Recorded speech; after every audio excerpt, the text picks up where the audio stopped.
I'm so thrilled. We're being joined via Skype we're here with Liz Becker. She is the author of The World According to Matt. You can find it at worldaccordingtomatt.com. So Liz, thank you for being here. Let's start at the beginning. Who's Matt? Who's Matt? Matt is my youngest son. I have 4 kids altogether.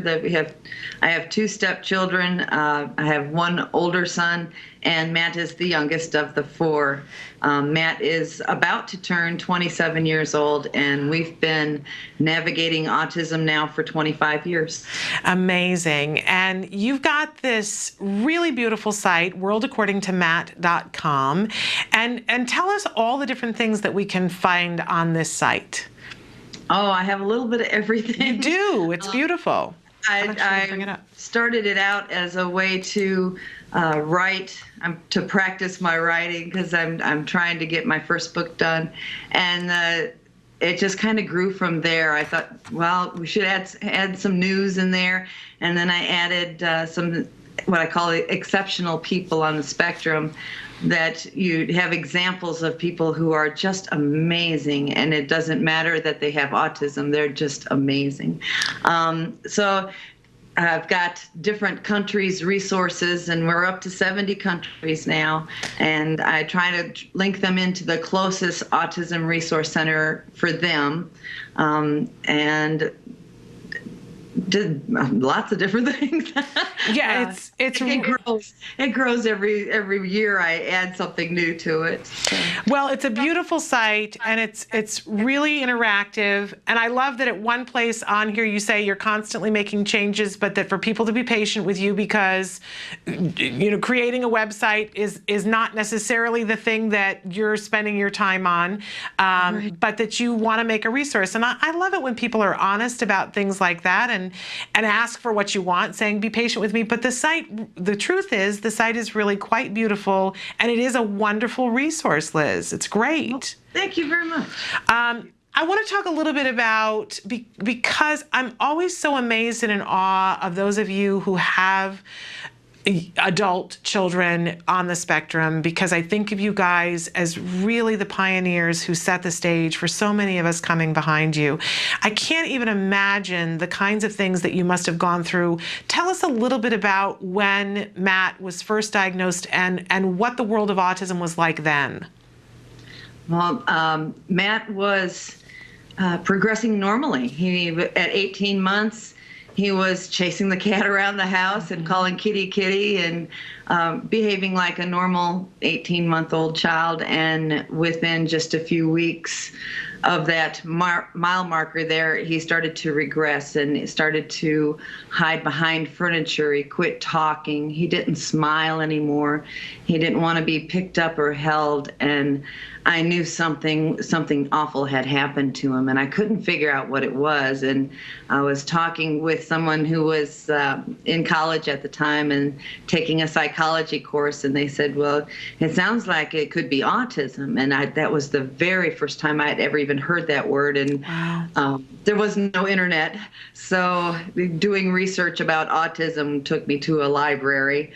And there was very little. And the things that I read about it, some of the things matched and some of them didn't. And then I needed to have him seen by somebody. So we first went to a psychologist, and they recommended that we take him to the Kluge Center in Charlottesville, Virginia. And we took him up there, and it took an entire week. A team full of experts, psychologists, physicians, MRIs, occupational therapists, speech therapists, everything. It was day after day after day of testing him. And at the end of the week, they sat us down and told us that Matt was severely autistic, but that they really didn't want to give him that label of severe because he did not injure himself. Yeah. So they decided on the cusp between moderate and severe. And they recommended that we institutionalize him. And to me, that was that would be like throwing my child away. Yeah. I told them no, that was not going to happen. And they said, well, you don't realize what you're going to be subjecting your family to if you take him home. And then I said, well, I'm taking him home. When we got home, I thought, okay, we're dealing with autism, and I was ready for that by then because of this friend. I was ready for it. I understood a little bit about it, and I went around the house and I put labels on everything. The wall said wall, and the chair said chair, and I labeled the entire house. I worked with them. We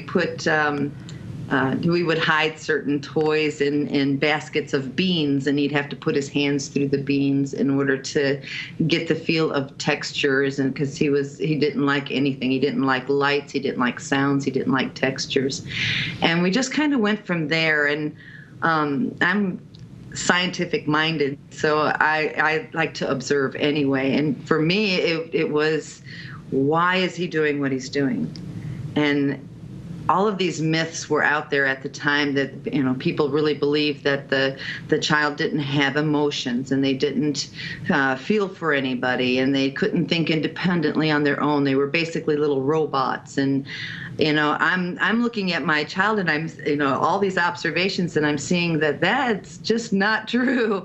None of these things were true. And I went with my gut on basically everything. We tried positive behavior reinforcement, which now it tickles me to death because they call it ABA now. And back then it didn't have a name. I just did it, and it works so wonderfully.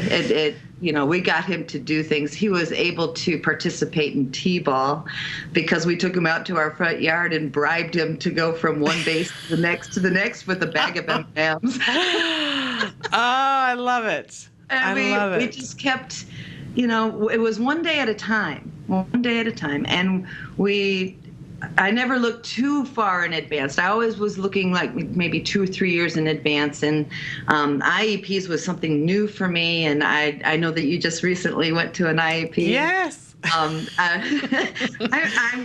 very well known in this county. I'm sure you are, Liz. Because of IEPs. And, yes. When I found out what they were for, and they would say, well, we're going to do this and this and this. And I'd say, no, you're going to do this, this, and this. And then we would have an argument, and I would win. And it was very simple because I wasn't leaving till I got exactly what I thought my son should have. Liz, I want to be lifelong friends with you. I do. You're my kind of people, Liz. You really are. Matt was the first autistic child to enter into the Wythe County school system. Wow. And he was the first one to go into a regular classroom. I transitioned him into regular classroom in the 3rd grade. And he was the first autistic child to graduate, and he graduated with honors, number 4 in his class, a National Honor Society student. And this was all a child that they told me to throw away. And it's amazing what Matt has done. Absolutely amazing. And I give the credit to him. I do. Well, I am sure that he's worked hard, but, I hear a strong mom happen in there, too, and a strong family happen in there. Oh, thank you. Which is very important. I just have to say, because the current blog, you've got your writing is beautiful, Liz. And the current blog that you have up, The Ultimate Goal, Independence, one of the things that you say in it, and I assume that this is a picture of Matt, we're showing it right now from your site, with him with a mixer, mixing something, but in He's making my birthday cake. Oh, how wonderful! He's making my cake. The thing that really struck me as I was reading this, you talk about all the different things that he learned and when he learned them, and then in the second paragraph you say, and I think this is so key, Liz. You say, "I was never in a hurry." Except for speech, little asterisk. In speech, you were in a hurry, but the rest of the things, you had this attitude of, this is what the goal is, and we're going to keep working towards it, and we're not going to be in a hurry. We're just going to keep making progress. Right. That was key. It is key. It's absolutely brilliant, and I think it's hard when you're in it to recognize that, but it just really jumped off the page at me. I was never in a hurry, because I think so often we want to get there, and to say I'm in this for the long haul, and we'll get there when we get there. Speech is a little bit different, but Right. to be in it for the long haul and look at all the progress that you have. And it's difficult when we have, the neurotypical children are meeting the goals set by age all the time. Yeah. And you constantly are aware of where he should be. Mm-hmm. And there's that voice in the back of your head, well, why isn't he at that age yet? And I constantly reminded myself that Matt had to start from scratch. After progressing normally, he had to go backwards, and then he had to start all over again. And so he's starting at a much more difficult place than my other children. And for him to make the progress one step at a time, he was, as far as I was concerned, he was on track. As long as he kept moving forward, he was doing great. And there were things that I didn't expect him to do, because I didn't realize autism was as dynamic as it is. And the myths that were out there were that he would never do this, he would never do that. And I would be so pleased by the tiniest little achievement that he would make. They told me that he wouldn't be able to learn.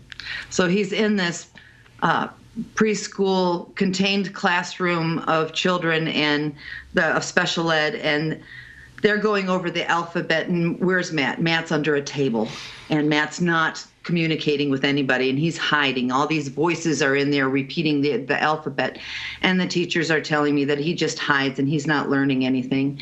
And we're sitting outside a month or two later, and we're watching him, and he's out there in the lawn, and he's flexing his body in all these strange ways. And I'm thinking, okay, this means something. He's doing something that he's trying to tell me something. And I'm watching him, and he kept looking over his shoulder and looking over his shoulder. He was looking at his shadows, and his shadows were casting the letters of the alphabet. So even though he was under that table, he heard every word. And he was under that table, he was learning. It didn't matter that he was not sitting in a chair. It didn't matter that he was not in a group of kids. He was absorbing what he was hearing, and he was putting the two and two together. And because he couldn't speak, he danced. And it was... Liz, that's beautiful. I just got chills. That's absolutely beautiful. And we were showing some pictures of him in his car. And the adult that he is now. It's a great story, and it's a great website, and I'm so glad to have had an opportunity to talk to you, and I'm serious. I do want to be lifelong friends. That would be great. You're amazing. I would love that. And what's the name of the book going to be? Is it going to be The World According to Matt? No, I'm focusing on nonverbal communication. So Wonderful. Because Matt does speak, but he doesn't speak very much. So I'm looking at how we communicate, and we've communicated for such a long time, and very little speech has ever been used. So the book is going to be Autism and the Basics of Nonverbal Communication. Well, Liz, I hope you promise to come back when you've got the book done. I would love to. Okay, because we'd love to have you come back. Give our best to Matt, and thank you so much for sharing your story with us today. And I want to encourage everybody who's watching to go to your site, worldaccordingtomatt.com. Matt with 2 T's. It's a lovely, lovely resource. And Liz, thank you so much for being with us. Thank you for having me, Shannon.